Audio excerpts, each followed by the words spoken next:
Oftentimes, you have to ask, what just happened? It could be when looking at a game's launch state and how it could possibly be released under such circumstances. Other times, it's examining the backlash and explaining why so many people are upset, or at least why something is generating such a strong response. With Call of Duty Modern Warfare 3 2023, it's not enough to ask what the hell happened, but also, what? Just plain, what? Interspersed with varying degrees of language, but I digress. Hooked into the line and help me clear the area. Early access went live on November 2nd for Call of Duty Modern Warfare 3 2023's campaign. It's the direct follow-up to Call of Duty Modern Warfare 2 2022, last year's sequel to the 2019 reboot, which ended with the tease of Makarov as the next antagonist. There was already concern about turning on a new game in just a year. Rumors circulated about this year's premium release being an expansion, but no, it's a sequel. Maybe good old Activision decided to expand it into a full game. Maybe it didn't just take whatever content was meant to ship, slap a $70 price, and call it a day.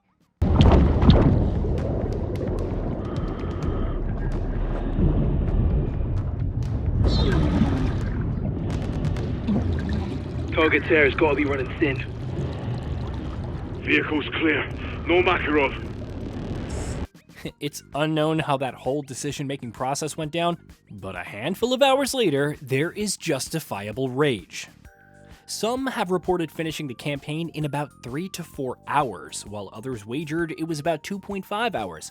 Some completed it and managed to refund the game on Steam. But say you believe How Long to Beat, which specifies about 5 hours or so to finish the campaign, with the cutscenes constituting about 37 minutes of the total runtime. Maybe you play on the highest difficulty and die continuously. That would extend the playtime slightly. Not the worst, though most popular shooters had a longer playtime. On top of that, most didn't ask for $70. However, truth be told, this is an expansion sold for the price of a game without the campaign to justify its asking price. Now, some won't mind a traditional set-piece heavy campaign which is just a few hours long, even if the story is nonsense and insignificant, or that you need to download Call of Duty HQ, which is Modern Warfare 2 2022 with a different name, and launch it from there. However, Call of Duty Modern Warfare 3 2023 doesn't offer that. It offers one decent mission, the opening, and then bombards you with some of the laziest design missions since all of Redfall. Those epic missions with crazy set pieces have been reduced. Instead, you'll spend a good chunk, say about half the game, in open combat missions. They're not the worst idea on the surface. You enter a large environment that looks suspiciously like it's lifted from Warzone and can take different approaches to complete objectives. There are weapons and equipment to discover, and it's possible to stack armor and go guns blazing on enemies, sneak around stealthily, and much more. There are even vehicles to control, and you can change loadouts mid-mission since the enemies will adapt to your tactics. It's like the revenge system from Metal Gear Solid 5: The Phantom Pain. Kojima, Activision, has done it again.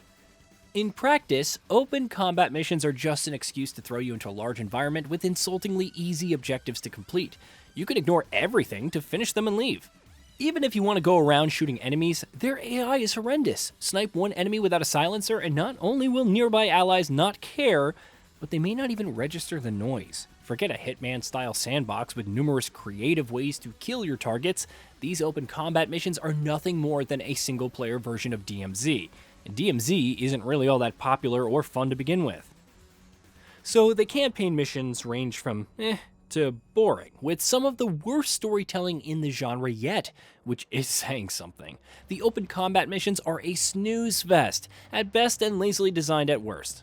To top it all off, you have to pay $70. There will be plenty who say they're also paying for multiplayer and zombies. What about those who don't want to play multiplayer, whether because of matchmaking or simply because it's not for them? Those who care about single player can't even jump into zombies, which has been round-based and soloable in previous titles. No, they need to play the new and improved zombies, which is a PvE extraction shooter, once again set on a Warzone-style map where they must gather resources and extract. It could be acceptable, if not great, but that leaves the campaign and those who put down their money expecting something resembling AAA quality. They're all out of luck, but at least you can go back and replay any mission in the campaign and try different loadouts. Maybe that will increase the fun factor. After asking what and how, one has to wonder, why? Why is this acceptable standards for campaigns? Yeah, it's Call of Duty, and yes, the same annoying tropes apply here as well, but aside from all the awful campaigns in the past, you could at least be assured of a solid campaign. Not only does Modern Warfare 3 2023 fall short of that, but it's way below the worst entries.